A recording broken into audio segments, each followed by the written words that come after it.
Have you ever felt, well, lost? Kind of like you're adrift in this huge ocean of choices with no clear direction. Trust me, you are not alone. In this explainer, we're going to break down author Robert Greene's incredible framework for finding what he calls your life's task. So let's just dive right in. So Robert Greene basically puts the problem like this. Unlike, say, a lion or a bee, we aren't born with some pre-programmed path. We wake up every single day to an almost paralyzing number of options. And all that freedom, honestly, it can leave us feeling completely and totally overwhelmed. And this really leads to two completely different ways of living life. I mean, on one hand, you've got a life without purpose. It's confusing, it's draining, it feels like you're just lost at sea. But on the other hand, a life with purpose gives you direction, a focus for your energy, and a genuine deep excitement for what you're doing. Okay, so let's dig into this a little bit. This feeling of being directionless, why is it such a common, almost universal human thing? You know, it really all comes down to this one fundamental difference. An animal, it has its role, its instincts, its place in the world. But for us humans, that freedom of choice is a real double-edged sword. It can feel a lot less like a gift and way more like a burden, leaving us totally frozen by all the what-ifs. So, to fight this, Greene gives us this amazing concept he calls an internal radar. Now, this isn't some kind of magical force. It's a powerful, gut-level sense of direction. Think of it as the tool that lets you cut through all the noise, to say no to distractions, and to wake up actually knowing what you need to focus on. Now, this is absolutely crucial. This internal radar, it isn't something you just invent out of thin air. No, it's something you discover. It's already there, inside you, just waiting to be found.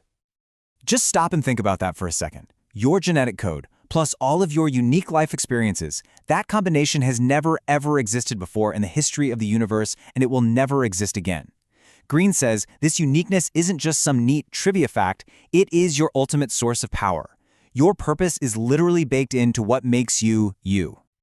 So how do we tap into that uniqueness? Well, Greene points to what some psychologists call impulse voices. I want you to think way back to when you were a little kid. You know, before the world started telling you who you should be. You had these pure, unfiltered signals that pulled you toward what you were naturally drawn to. Those voices, those are the very first clues. Okay, but if these signals were so strong and so clear, why do most of us have such a hard time hearing them as adults? Well, it's pretty simple, really. Over time, they just get drowned out. Picture it like this. What starts as a really clear radio signal from inside you slowly gets buried under an absolute avalanche of outside noise, opinions, expectations, pressures from everyone else. That voice that once screamed, "I love doing this," it gets reduced to a tiny, barely audible whisper. And you can literally track how this happens. As a little kid, that inner voice is loud and clear. Then you go to school, and the voices of teachers and parents start getting louder. Then come the teenage years, and the noise from your friends and wanting to fit in becomes almost deafening. And then, finally, as an adult, the practical need to just pay the bills often silences that original voice completely. The result of all this is huge. We walk out into the adult world, about to make some of the biggest decisions of our lives, and our main navigation tool is broken. We've lost the signal. So we end up picking careers based on what seems safe, or practical, or what pays well, not what we are actually deeply, emotionally connected to. Okay, so that might all sound a little depressing, I get it, but there's absolutely hope. Greene lays out a really clear, actionable process for finding those lost signals again. You just have to be willing to do the work. And I just love this metaphor. He says you have to become an archaeologist of your own life. The clues aren't somewhere in your future, they're buried deep in your past. You have to be willing to dig through all those layers of your childhood to find the bones, the core interests and obsessions that point directly to your true calling. So, what's the actual method? First, you have to dig. Seriously, go back and remember what you were obsessed with as a kid before anyone told you what you should like. Second, you have to feel. This is not an intellectual thing. You're looking for things that give you a powerful physical, emotional reaction. And finally, you have to use your strongest emotions. What you absolutely love, yes, but also what you intensely hate. Both of them are incredible guides. Let's look at a real-world example. When Albert Einstein was just 4 years old, his dad showed him a compass. He was completely mesmerized by the idea that some invisible force was making that needle move.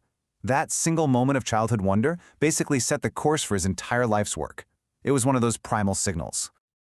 And it's a similar story for Steve Jobs. As a young boy, he'd walk past an electronics store and just be hypnotized by the design, the look of the components, the way everything was laid out.